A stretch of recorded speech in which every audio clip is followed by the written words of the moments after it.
Yeah, I think maybe a problem that could pop up for WE is that they may be a little low in terms of DPM if Karis is put behind, but access to, and again, it's quite interesting to see what Monki's gonna be. Also, he went for PTA in this game, which is very unorthodox, especially in the counter matchup. We got heal and barrier out of this bottom lane, but About and Yaoyao are looking to fight back. The problem is, oh my god, there are a lot of minions that they have to try to contend with. Monki what is coming Monki in doing? on no, this is a big flank here. He has ended up down here somehow, some way. It's just the Monki way. We're going to go on to 1xN. Missing does not have the mana. Flash for flash, but the knockup is there, and it's first blood for Monki. The knockup past the dash into the wind becomes lightning slow. Bottom lane. See that Monki wants to aggress. Walking forward, he's going to engage on the missing. Heal burnt, but now 1xN is split from the rest of the squad. And down it goes missing. Yaoyao will be picking that one up. And they stopped the dragon being done here. So, WE, whether it is them kind of respect checking LNG or... Not only has it been so long since they've won a best of 5, but I think it's been a long time since they've played a best of 5 with this sort of gravitas around it, right?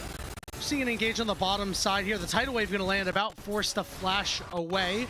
Culling going to be mostly blocked by Yaoyao, but the dash forward and the Q takes him down. His cleanse from flash from 1xN, and he's out of it. If he was underneath that turret for even a moment longer... Team WE know this is going on, but they have already displayed in this series that they can show restraint. Seeing some pings onto Yaoyao and About, but LNG don't have a way to do anything more, so it's just the dragon for them. Croco is on his way, just trying to do whatever they can to prevent 1xN and Missing from exerting some of this pressure. Monki gonna dodge out on the bubble. And again, we're still looking for something, but nothing is quite there. And now Monki says, yeah, I'll go in on you, Croco. I'm not afraid of this counter matchup.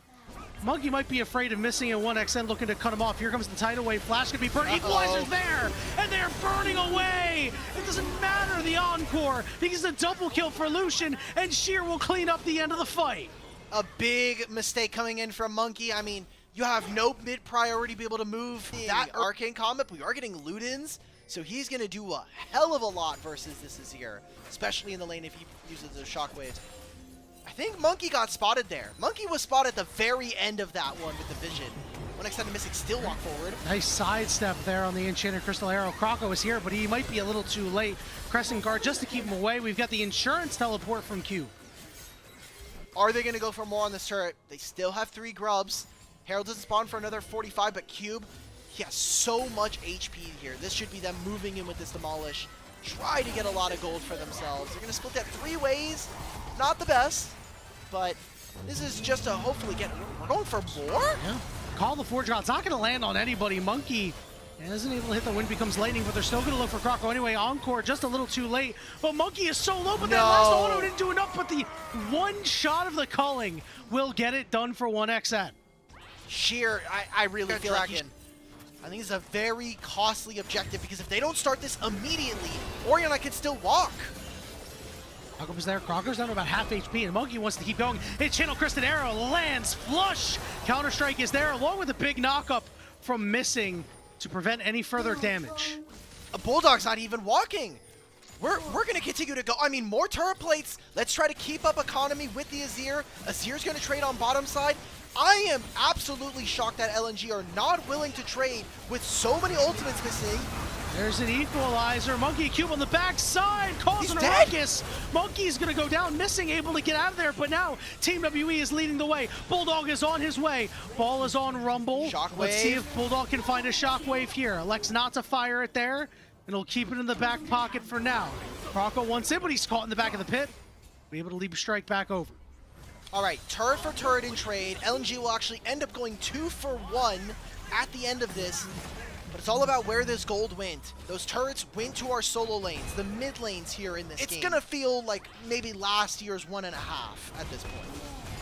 That's generally the vibe we've been seeing around the world. Next to her, she just gets blown up, and so 1xN has to basically play uninhibited. If he ever gets stopped, I think this team starts to fall off the rails. Great buffer from Q. All right, here comes the call of the Forge God. Music gonna hit. Knocks up the two members on the backside, but Team WE is unwilling to help out their friend. Monki, good pressing card, but everybody gets on top of him quickly. Encore only hits one, and LNG pick up two. The side laning as WE is not as strong. They're going to even summon the Herald here. Azir's trying to push on top lane, but there's not even a way for him to play for. Lucian and Rumble will recall, stopping him from going any further here. LNG are really taking advantage of their composition and not only how flexible it can be in these small skirmishes in the jungle, but relative to their opponents, I think they just have stronger... And that shield's going to fall off of the Team WE top laner. Which is a big deal. We're going to see a call the Forge God in the mid lane. Crystal doesn't hit anybody. Neither does the Encore. It's a disaster fight for Team WE. LNG are starting to rip them apart. Sheer is lighting up Monki, and Cube can only waddle to his death. LNG picking up an ace. And between wanting to move out of the river and move their front line from mid lane into the brush, weren't able to do that. About took a very long path to get back into that fight, and LNG difficult to start when About was missing a lot of HP, but they're unable to link up together. They all stand divided. They fall divided. This is a dragon for LNG, a 7,000 gold lead for them as well. And it's time to slow it down and start working down these turns. They're going for two lanes right now. They're going to go for a 3-2. Currently, Jax and Rumble should be able to finish off this turn in front of this Ornn. Azir is trying to farm. We talked about Azir being potentially a pressure point that WE could use to leverage themselves here in this game. Another big trade from 1xN is now applying so much of themselves through the mid lane. Karis, it's probably going to be your last wave before you have to recall. Remember, these are Baroned up minions, so LNG are just printing gold. Croco here. Counter-Strike is up. Here comes Call of the Forge God, but another tidal wave is going to disrupt this. Encore lands onto two. This is an odd man fight, and About from the side, but Croco's on top of him. He's got to flash away. Croco is able to finish him off, and Sheer from behind is causing some problems. Cube and Monki have to run, and Cube has nowhere to go. Falls to 1xN. I mean, just... how are you supposed to play versus Jax, man? Jax is such a great counter to the Xin Zhao and the Ashe, and we saw it right there. He just jumps right in and takes away About. And Karis didn't even get to really move in that fight. He gets to the area, and the fight's already over. Everything's already been completed. More turrets have fallen in favor of LNG, and now cresting a 9,000. Now we come back out of the replay, playing through the top side jungle. Enchanted Crystal Arrow lands, but effectively misses, and no one's able to take advantage. The equalizer's not great. Neither is this Encore. Tidal Wave coming through just to disrupt as Karis eats a shockwave into the face. Cube coming in, Call the Forge God. It's going to land on the two members, but Croco is ready with the counter-strike. Knockups are there. Bulldog's going to fall. Team WE fighting out of a corner and doing it damn well. Croco and 1xN have to run for the hills as Team WE are still on the chase. Heal getting used. They're trying to find 1xN. LNG has grouped to back up. It's still a 4v5. Still need to find a way out for the moment. Monki flashing forward, and he finds missing. 5v3. When Team WE plays as a unit, they're damn good, but Sheer's lighting him up because he's overheated. They've both gone golden. Team WE surrounding them like a pack of wolves, but About and Karis, they're spaced out of this fight. Cube is low. Sheer taken down by Karis, and it's Croco against the world. He's on the wrong side of the map too, but he'll be able to leap strike out for the moment. That's what I'm talking about, though. LNG overextend on the top side play. Way too many of their abilities. They try to make a play. Remember, no flash on Monki for them to find a knockup here. Baron spawns. They have Azir. The two of them are going to start this. They're not on vision. They use the wind becomes lightning to get over that scuttle. Well, About's going to step on it now, and they've realized LNG's got to be the ones to step on the gas. Here's Ornn trying to disrupt. It's gone. There's an ultimate. Cube coming through, Call the Forge God, gonna land. Sheer's gonna go golden. Team WE, they want to take this fight. Encore's gonna land on a one. Croco lands to the backside. The Shockwave's there too. Karis is still alive for the moment, but guess who dies? It's Monki on the other side. Cube landing a knockup, just trying to get Team WE out of there, but 1xN wisely spotting out Karis. It's a triple kill for the Lucian.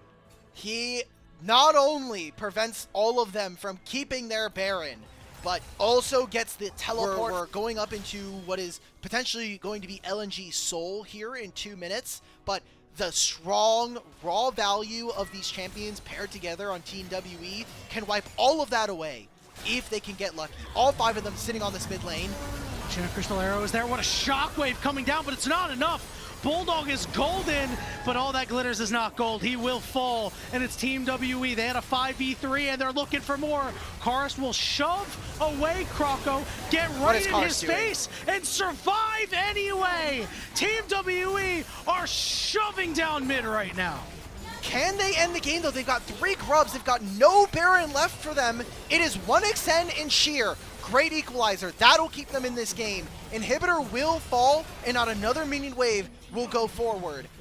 That is exactly the things we talked about from the but sitting on double needlessly large rods for Bulldog. He is so close to getting himself a Rabadon.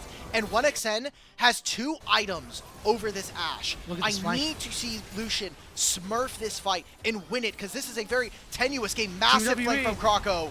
Team WE has problems with flanks. They're going to get on top of Croco, though. No. Croco goes golden. Here's that shockwave. It lands on the 2 members, but they can't finish him off. About gets shields, and he heals up. And now there's a problem Monki, because Monki's going in, leading the charge, along with Karis, commanding the Sand Soldiers. Monki takes a lot of damage, but he does not go down. Team WE muscle LNG off the Dragon.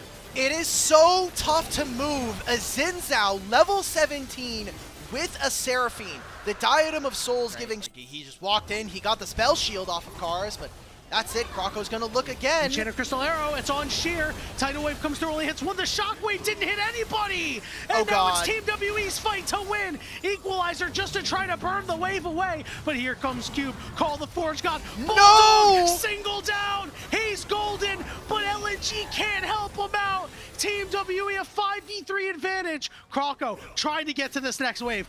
Desperately trying to pull it to ensure that WE can win the game. Missing? Over on the side, missing. It was a teleport by Karis looking to find Croco. Well, Zoni is the Emperor's defied, but the rest of WE are there to take him down. Look at the death timers, 30 seconds before Sheer comes up. They've got a minion wave.